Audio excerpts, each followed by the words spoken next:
Camera rolling, microphone rolling.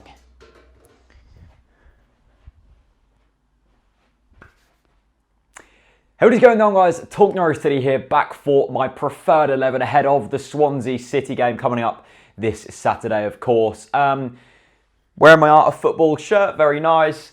Got my new paper cutouts, I guess you call them. I know the tension is unbearable to see what is underneath here. So let's get straight into it, I guess. The goalkeeper, normally set down, but you guys are expecting this. I'm going with Declan Rudd in goal. I might do a separate video on this, but the reason I'm going for Declan Rudd is, one, because I don't think John Ruddy's up to great form, but that doesn't really mean too much. But when you've got a keeper of the calibre and the quality of Declan Rudd, it would be stupid to leave John Ruddy in there, because, you know, it's sort of a win-win situation for Declan Rudd. You throw him in there, he has a fantastic performance, everyone loves him, we go home happy. We throw him in there, might make a couple of mistakes, you know, a bit of inexperience might rub through, and then you go back and you look and you go, hang on, we've got John Ruddy, he's just had a rest, hopefully he's a bit more fired up and can come back into this team better. So for me, it's a win-win situation with Declan Rudd. The expectations aren't massive, so he's got a bit of leeway to maybe not be up to real quality, but at the same time, you expect him to come in there and do a solid job for me.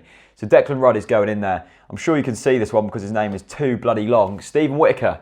Russell Martin, of course, suspended. Russell Martin's been playing out there a bit.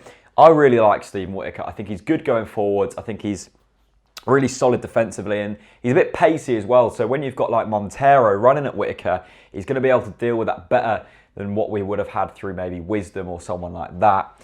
The centre-back positions, the first one, the guy who went to my school, the Ed Sheeran wannabe, the man himself, Mr. Ryan Bennett.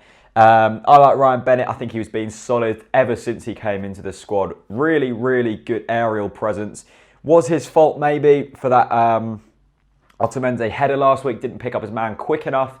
But for me, that was just not really knowing the set-piece routine that well. And to be honest, who in our team does know what's going on in terms of set-piece routine? So Ryan Bennett in there for me. Next to him, Basong. And as you might see, that might pick the camera up, the captain.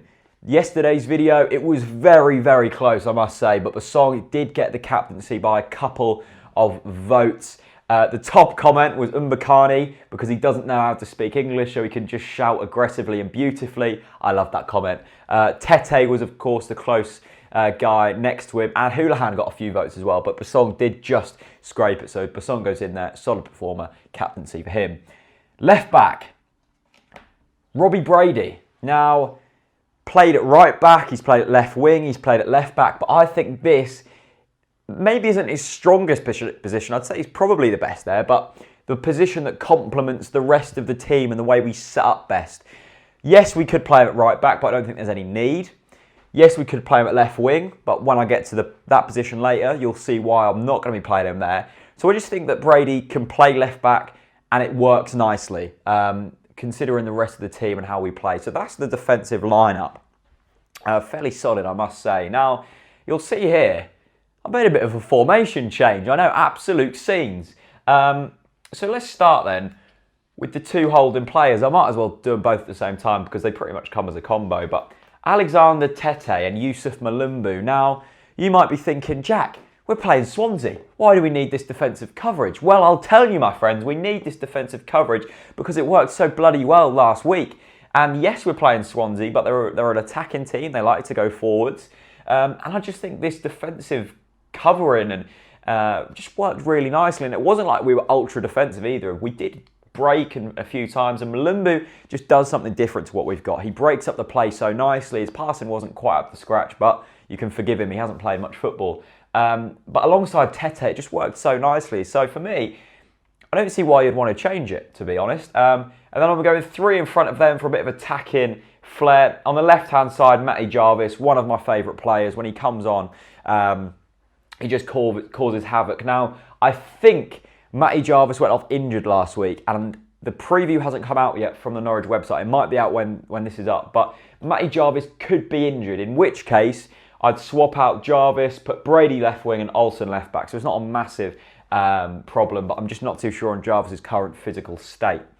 Moving into the middle, That man's coming back in. Lots of you wanted him as captain. Me, not so much. Wes Hoolahan. You know, he hasn't really been up to scratch since probably say Bournemouth game. Not really been as good as we know he can be, but that's probably because the way we've set up, the bad form, doesn't really help him. But when Wes Hoolahan's ticking over, you know, we're a quality team.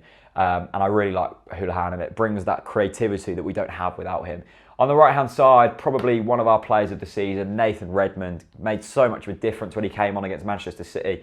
And for me, Nathan Redmond, as I've said in all of these preferred 11s, is one of the only players really in this squad that you watch and you think, hang on, this guy can change games on his own. And against the Swansea side, who are a decent team, you know, they're not that high up in the league, but they are a decent team. You need these kind of players who, if it's a bit scrappy, you need a bit of quality. I think Nathan Redmond can deliver that. And not only that, but he gives pace and a crossing and even like an attacking threat through his shooting, which no one else really brings for me.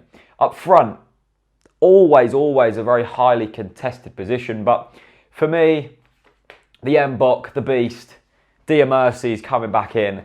Now, has he recovered from his flu? I have no idea. But, you know, even if he hasn't, Cameron Jerome can fit in there nicely. But the reason I'm putting Mbokani in there, I know Jerome scored last week and he played very well.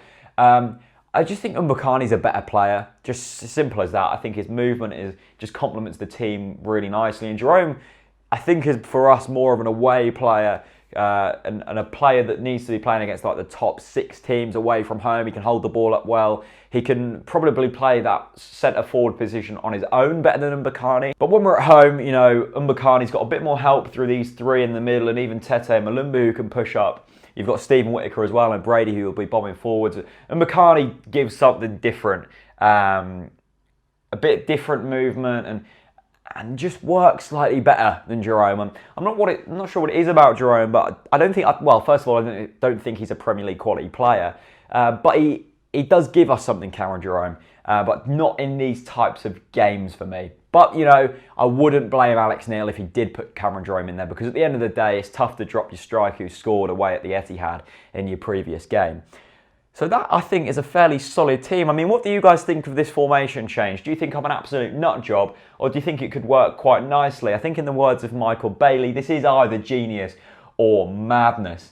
So yeah, that is my preferred 11. Let me know what team you want to see in the comments. As always, I'll read them. If I don't agree with it, I'll let you know, and we'll have a little conversation in the comments. But more importantly, let me know on this formation, because it's different to what we've seen all season. I think that's the key thing to take out of this video. Anyway, yeah, massive weekend coming up. I'm buzzing for it. Loads and loads of videos coming, as always. Really exciting times on this channel. So thanks for watching. Thanks for being legends. And I'll see you very soon. Peace out.